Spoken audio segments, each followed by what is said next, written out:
Israel শত্রু, ব্যবস্থা নিতে হবে। আরব ইসলামিক নেতাদের এই তীব্র আহ্বান মধ্যপ্রাচ্যের আকাশে প্রতিধ্বনি করছে। কাতারের রাজধানী দোহায় অনুষ্ঠিত শীর্ষ সম্মেলনের পর ইসলামিক বিশ্ব ইসরায়েলের বিরুদ্ধে যৌথ পদক্ষেপ নিতে প্রস্তুতি নিচ্ছে। দোহায় মিলিত আরব ও মুসলিম নেতারা একটি যৌথ বিবৃতি গ্রহণ করেছেন। যদিও আনুষ্ঠানিকভাবে প্রকাশ করা হয়নি, খসড়া অনুযায়ী তারা ইসরায়েলের সঙ্গে সব ধরনের সম্পর্ক পুনর্মূল্যায়ন করার আহ্বান জানিয়েছে। গাজায় ইসরায়েলের আক্রমণ বন্ধ করার জন্য আইনি ও কার্যকর পদক্ষেপ নেওয়ার নির্দেশ দিয়েছে। এছাড়াও ফিলিস্তিনিদের উপর নেওয়া পদক্ষেপের জন্য ইসরায়েলের বিরুদ্ধে আন্তর্জাতিক আইনি ব্যবস্থা নেওয়ারও আহ্বান জানানো হয়েছে। উপসাগরীয় দেশগুলো তাদের নিজস্ব মাটিতে ইসরায়েলের হামলার পর দোহায় বিশেষ প্রতিরক্ষা সভা ডেকেছে। জিসিসি ঘোষণা করেছে যে তাদের যৌথ প্রতিরক্ষা সংস্থা এই ঘটনার উপর আলোচনা করবে এবং যৌথ প্রতিরক্ষা ব্যবস্থা সক্রিয় করার জন্য কার্যক্রম গ্রহণ করবে। দোহা সম্মেলনে কাতারের ৪৫ বছর বয়সী আমির Sheikh Tamim bin Hamad Al Thani তীব্র ভাষায় ইসরায়েলের নীতি নিয়ে কটূক্তি করেছেন। তিনি প্রশ্ন তুলেছেন, যদি ইসরায়েল হামাসের নেতৃত্বকে হত্যা করতে চায় তাহলে কেন তারা আলোচনার চেষ্টা করছে, এবং যদি তারা বন্দীদের মুক্তির জন্য আলোচনা করতে চায় তাহলে কেন তারা আলোচনায় জড়িত সবকেই হত্যা করছে। তিনি আরো বলেন, আমরা কিভাবে ইসরায়েলি প্রতিনিধিদের গ্রহণ করব যখন তারা তাদের পাঠিয়েছে তারা আমাদের দেশে বোমা হামলার পরিকল্পনা করছে। তারা স্পষ্ট করে জানাচ্ছে এই আক্রমণ নির্লজ্জ, বিশ্বাসঘাতক এবং কাপুরুষোচিত। ইসরায়েলি সরকার বিশ্বাস করে যে তারা আরবদের প্রতিবারই নতুন পরিস্থিতির মুখোমুখি করছে, যাতে তারা আগের ভুল ভুলে যায় এবং নতুন পরিস্থিতিতে আলোচনার মধ্যে ফাঁদে ফেলে। ইসরায়েলের প্রধানমন্ত্রী, যিনি গত 2 বছরে মধ্যপ্রাচ্যের চেহারা বদলের গর্ব করেন, আসলে স্বপ্ন দেখেন যে আরব অঞ্চল ইসরায়েলের প্রভাবের মধ্যে থাকবে। এটি একটি বিপজ্জনক ভ্রান্তি। আরব বিশ্ব এবং ইরান, বিশেষ করে ইরানের শক্তিশালী সামরিক উপস্থিতি এবং কৌশলগত প্রভাব এখন এই সংকটকে নতুন মাত্রা দিচ্ছে। ইরান বিশ্বাসযোগ্যভাবে সমর্থন দিচ্ছে ফিলিস্তিন এবং মুসলিম বিশ্বের ঐক্যের জন্য। ইরানের প্রেসিডেন্ট এবং সৌদি যুবরাজ একমত হয়েছেন, মুসলিম দেশগুলো ঐক্যবদ্ধ হলে ইসরায়েল কোনো দেশকে আক্রমণ করার সাহস পাবে না। বিশেষজ্ঞদের মতে ইসরায়েলের মূল লক্ষ্য সত্যিই গাজাকে মানুষের জন্য অযোগ্য করে তোলা এবং বাসিন্দাদের স্থানচ্যুতির পথ প্রশস্ত করা। আলোচনার নামে এটি চলছে এক হাতে আলোচনার ভান, অন্য হাতে সম্পূর্ণ ধ্বংসের পরিকল্পনা। দোহা থেকে উঠছে ইতিহাস গড়ার ধুমায়। আরব ও ইসলামিক বিশ্বের চোখ এখন এক হয়ে সামনে এগোচ্ছে। একই দিকে রাজনৈতিক কূটনীতি, অন্যদিকে শক্তিশালী সামরিক প্রস্তুতি। মধ্যপ্রাচ্য যেন এক নতুন উত্তেজনাপূর্ণ অধ্যায়ে প্রবেশ করেছে। যেই মুহূর্তে আলোচনার পরিশেষে কার্যক্রম শুরু হবে, সেই সময়ের জন্য পুরো বিশ্ব টানাপোড়েনে। আরব ইসলামিক ঐক্য কি ইসরায়েলের বিরুদ্ধে শক্তি দেখাতে পারবে, নাকি ইসরায়েল আবারও কৌশল চালাবে?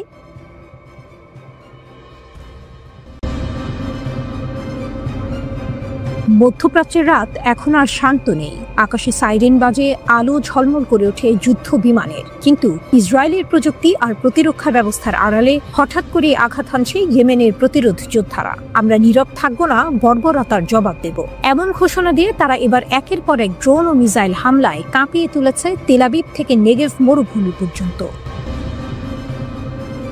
ইসরায়েলের জন্য কি তবে নরকের দরজা খুলে দিয়েছে? ইরানের প্রতিরোধে রক্ষক 4টি ড্রোন ছুটে যায় ইসরায়েলি ভূখণ্ডের দিকে। 3টি আঘাত হানে রামন বিমানবন্দরে, আরেকটি বিস্ফোরণ ঘটে আল নাকাব মরুভূমিতে ইসরায়েলের নতুন সামরিক ঘাঁটিতে। ইয়েমেনি প্রতিরোধ বাহিনীর মুখপাত্র ব্রিগেডিয়ার জেনারেল ইয়াহিয়া সারি দাবি করেন, আমরা শীর্ষ পর্যায়ের লক্ষ্যবস্তুতে সফল আঘাত হেনেছি। ইসরায়েলের হামলায় গাজায় ফিলিস্তিনি রক্ত ঝরছে প্রতিদিন। সেই রক্তের প্রতিশোধ নিয়েই ইয়েমেনি বাহিনী যেন নতুন ফ্রন্ট খুলেছে। শুধু আকাশ নয়, সমুদ্রেও তারা ইসরায়েল ও তার মিত্র দেশের জাহাজগুলোতে আগুন ছড়িয়েছে লোহিত সাগর থেকে ভারত মহাসাগর পর্যন্ত।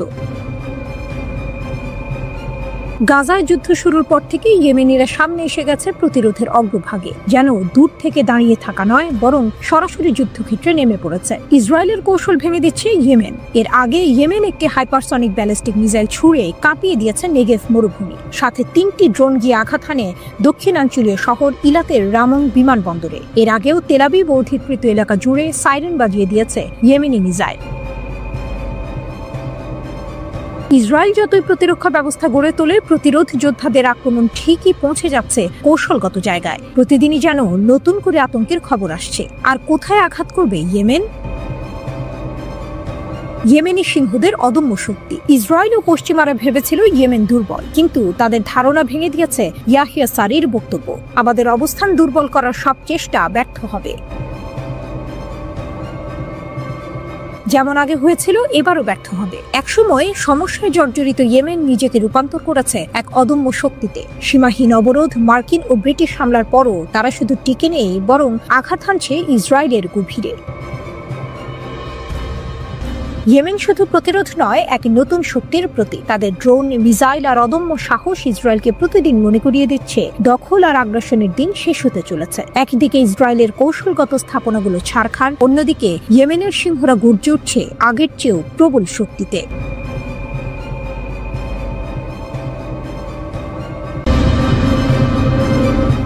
মুসলিম ন্যাটো। ইসরায়েলের আগ্রাসনের জবাবে গর্জে উঠছে নতুন এক সামরিক স্বপ্ন। যদি পশ্চিমা দুনিয়া নিজেদের রক্ষায় ন্যাটো বানাতে পারে, তবে মুসলিম দুনিয়া কেন নয়? এই প্রশ্ন এখন ঘুরপাক খাচ্ছে কায়রো থেকে তেহরান পর্যন্ত। ইসরায়েলি প্রধানমন্ত্রী বেনিয়ামিন নেতানিয়াহু যেন পুরো মুসলিম বিশ্বের বিরুদ্ধে যুদ্ধ ঘোষণা করেছেন। একের পর এক হামলায় চলছে মধ্যপ্রাচ্যের অন্তত 5টি মুসলিম দেশ, সাথে উত্তর আফ্রিকার একটি দেশও। ঝুঁকিতে আছে আরও অনেকে। পরিস্থিতি এমন পর্যায়ে পৌঁছেছে যে ইসলামিক দেশগুলো আবার ভাবতে শুরু করেছে, সময় কি এসেছে একটি মুসলিম ন্যাটো গঠনের? আগুনে ঘি। ইরান ও মিশরের প্রস্তাব। মিশর প্রথমেই ন্যাটোর আদলে একটি ইসলামিক সামরিক জোটের প্রস্তাব দিয়েছে। একই সুরে কথা বলেছে ইরান ও ইরাক। ইরান শুধু প্রস্তাবে দিচ্ছে না, বলছে তারাই দিতে পারবে প্রযুক্তিগত নেতৃত্ব। কারণ এরই মধ্যে ইরান প্রমাণ করেছে নিজেদের বানানো মিসাইল দিয়েই ইসরায়েলের কৌশল ভেঙে চুরমার করা যায়। তাদের কামিকাজে ড্রোন আজ ইউক্রেন যুদ্ধে রাশিয়ার হাতকে শক্ত করছে। আর আয়াতুল্লাহ খামেনির বাহিনী যুদ্ধক্ষেত্রে বহুবার নিজেদের শক্তি দেখিয়েছে। যদি ইরান নেতৃত্ব দেয়, তবে কি উপসাগরীয় দেশগুলো নিজেদের পশ্চিমা মিত্রদের ছেড়ে সত্যিই এদিকে ঝুঁকবে? মুসলিম বিশ্বের লুকানো শক্তি। একদিকে আমেরিকা, ন্যাটো আর ইসরায়েল, ত্রিমুখী জোট। অন্যদিকে মুসলিম দেশগুলোর সামরিক শক্তির চিত্রও কম ভয়ঙ্কর নয়। তুরস্ক, ন্যাটোর সদস্য, প্রতিরক্ষা শিল্পে দারুণ অগ্রগতি, নতুন সব ড্রোন ও যুদ্ধ সরঞ্জামে ইসলামিক বিশ্বের সেরা সামরিক শক্তি। পাকিস্তান, একমাত্র পারমাণবিক মুসলিম দেশ, আকাশযুদ্ধে ভারতের বিরুদ্ধে সাম্প্রতিক সাফল্যে বিশ্বকে চমকে দিয়েছে। সৌদি আরব, বিশ্বে অন্যতম বৃহৎ প্রতিরক্ষা বাজেট, হাতে আমেরিকান ও ব্রিটিশ অত্যাধুনিক অস্ত্র। মিশর, আফ্রিকার মাটিতে বিশ্বের অন্যতম শক্তিশালী সামরিক বাহিনী। ফিলিস্তিন, লেবানন ও ইয়েমেনের প্রতিরোধ যোদ্ধারা, মাঠের যোদ্ধা যারা প্রতিদিন ইসরায়েলকে চ্যালেঞ্জ জানাচ্ছে। টাকার ঝাঁপি, আগ্রাসনের জবাব। একটি শক্তিশালী মুসলিম সামরিক জোট গঠনের জন্য অর্থের অভাব হবে না। উপসাগরীয় দেশগুলোর হাতে রয়েছে অগণিত তেল, ডলার। এতদিন তারা পশ্চিমা অস্ত্রের দিকে ঝুঁকেছিল, কিন্তু এখন যদি তারা ইরান, তুরস্ক, রাশিয়া বা চীনের দিকে মুখ ফেরায়, তবে বদলে যেতে পারে পুরো বিশ্ব শক্তির ভারসাম্য। সিনেম্যাটিক দৃশ্য কল্পনা করুন। কায়রোর বিশাল হলঘরে টেবিল ঘিরে বসে আছেন মুসলিম বিশ্বের সেনাপতিরা।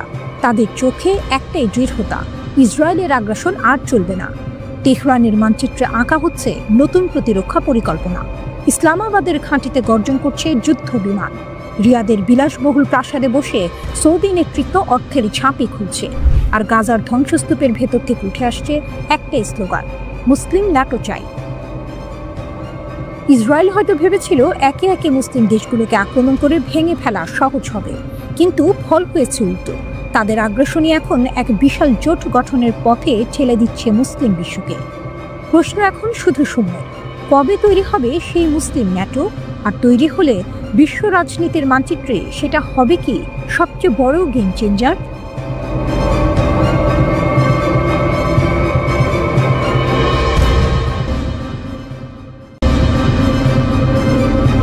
ইসরায়েলের ভাঙা ঢাল। একটা যুদ্ধ চলছে, সামনে গাজা, পেছনে ইসরায়েল। আকাশে ড্রোনের গর্জন, মাটিতে বিস্ফোরণের ঝড়। কিন্তু আসল বিস্ফোরণ ঘটছে ইসরায়েলি প্রতিরক্ষা বাহিনী IDF এর ভেতরে, যেখানে ভেঙে পড়ছে সৈন্যদের মনোবল। 7 অক্টোবর যুদ্ধ শুরু হওয়ার পর থেকে গাজা অভিযানে 20,000 ইসরায়েলি সৈন্য আহত। সংখ্যাটা শুধু একটি পরিসংখ্যান নয়, এটা এক ভয়ঙ্কর বাস্তবতা, যেখানে যুদ্ধক্ষেত্রের মতোই ভেতরের যুদ্ধ লড়ছে তারা। আহতদের অর্ধেকই শারীরিকভাবে নয়, মানসিকভাবে বিধ্বস্ত। ইসরায়েলি প্রতিরক্ষা মন্ত্রণালয় জানিয়েছে 56% সৈন্যের মধ্যে ধরা পড়েছে PTSD, যুদ্ধ পরবর্তী মানসিক আঘাত। এক একজন সৈন্য দিনের আলোতেও রাতের দুঃস্বপ্নে ভুগছে। অনেকের শরীরও আর সাড়া দিচ্ছে না। 99 জন অঙ্গহানিপ্রাপ্ত, 16 জন সম্পূর্ণ পক্ষাঘাতগ্রস্ত। যুদ্ধ তাদের থেকে কেড়ে নিয়েছে হাত, পা, এমনকি দাঁড়ানোর ক্ষমতাও। মৃত্যুর থেকেও ভয়ঙ্কর এক শত্রু দাঁড়িয়ে গেছে, আত্মহত্যা। ইসরায়েলি মিডিয়া বলছে শুধু এই বছরেই প্রায় 20 জন সৈন্য আত্মহত্যা করেছে। IRNA জানাচ্ছে যুদ্ধ শুরু হওয়ার পর থেকে আত্মহত্যার সংখ্যা অন্তত 43। এটা প্রমাণ করে ইসরায়েলের সবচেয়ে বড় ক্ষতি ঘটছে যুদ্ধক্ষেত্রে নয়, বরং সৈন্যদের মনের ভেতরে। এদিকে বিভিন্ন ফ্রন্টে 904 জন ইসরায়েলি সেনা নিহত। শুধু 7 অক্টোবরেই প্রাণ গেছে 329 জনের। গাজায় স্থল অভিযানে মরেছে আরও 460 জন। হিজবুল্লাহর আক্রমণে নিহত 29 আর লেবাননের সংঘর্ষে প্রাণ হারিয়েছে 51 জন সৈন্য। প্রতিদিন যেন নতুন কফিন নামছে ইসরায়েলের ঘরে ঘরে। কিন্তু এখানেই থেমে নেই কাহিনী। প্রতিরক্ষা মন্ত্রণালয়ের তথ্যে দেখা যাচ্ছে আহতদের 64% রিজার্ভ সৈন্য, মানে যারা সাধারণ জীবন থেকে হঠাৎ টেনে আনা হয়েছে যুদ্ধে। এদের অনেকেই পরিবার ছেড়ে মাঠে, কিন্তু ফেরার পথে তারা হয় দেহে ক্ষত নিয়ে। এখন ইসরায়েল দৌড়াচ্ছে নতুন সমাধানের দিকে। প্রতিরক্ষামন্ত্রী কার্টস আর অর্থমন্ত্রী স্মোট্রিচ গঠন করেছেন একটি জাতীয় কমিটি। নেতৃত্বে থাকবেন অধ্যাপক শ্লোমো মোর ইয়োসেফ। তাদের লক্ষ্য একটা বৃহৎ পুনর্বাসন ব্যবস্থা দাঁড় করানো। কারণ বাস্তবতা হলো ইসরায়েলের আহত সৈন্যদের সারাতে হাসপাতালের চেয়ে বড় যুদ্ধক্ষেত্র আর কোথাও নেই। কিন্তু প্রশ্ন হলো, যখন সৈন্যরা মানসিকভাবে হেরে যাচ্ছে, যখন শত শত পরিবার কফিন বুকে টেনে নিচ্ছে, তখন যুদ্ধের আসল বিজয়ী কে? ফিলিস্তিনের গাজায় নৃশংস হামলা ও হত্যাযজ্ঞের মধ্যে ইসরায়েল সফর করেছেন যুক্তরাষ্ট্রের পররাষ্ট্রমন্ত্রী মার্কো রুবিও। ইসরায়েলের প্রধানমন্ত্রী বেনিয়ামিন নেতানিয়াহুর সঙ্গে সাক্ষাৎ করেছেন তিনি। মার্কিন পররাষ্ট্রমন্ত্রী বলেছেন, গাজায় চলমান সংঘাতে ইসরায়েলকে অবিচল সমর্থন দিয়ে যাবে তাঁর দেশ। উপত্যকাটি থেকে হামাসকে নির্মূল করার আহ্বানও জানিয়েছেন তিনি।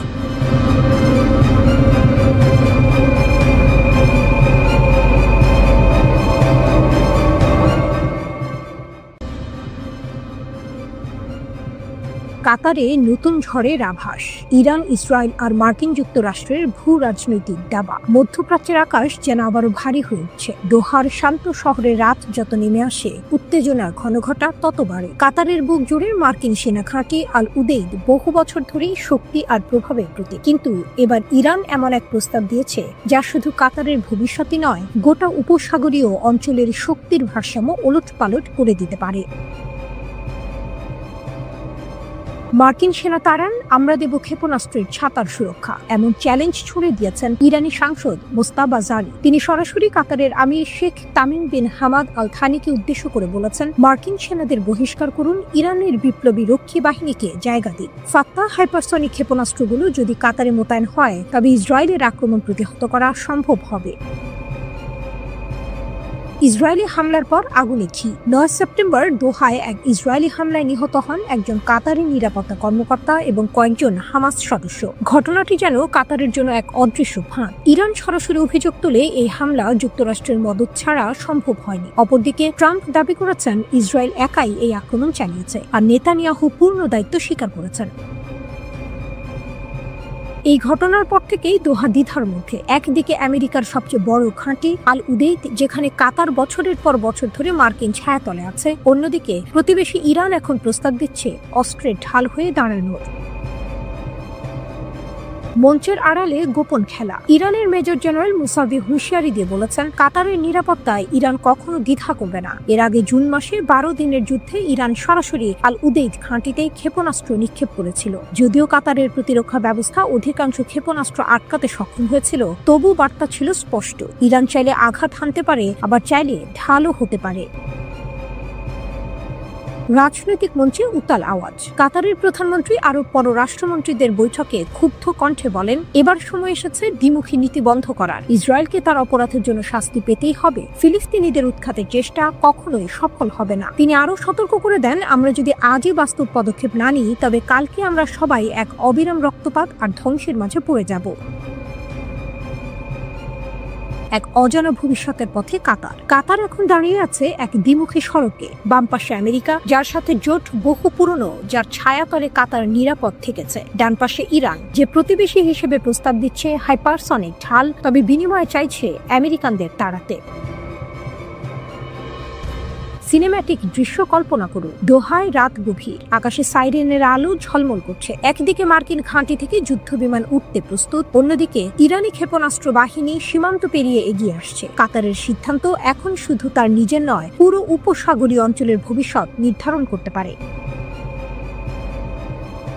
একটি দেশ, দুটি শক্তিধর জোট, আর মাঝখানে এক সিদ্ধান্ত। কাতার কি মার্কিন বাহিনীকে বহিষ্কার করে ইরানের ক্ষেপণাস্ত্র ঢালে ভরসা করবে, নাকি পুরনো মিত্র আমেরিকার সঙ্গেই পথ চলবে? যাই হোক, ইতিহাসের ঘড়ি টিকটিক করে এগোচ্ছে।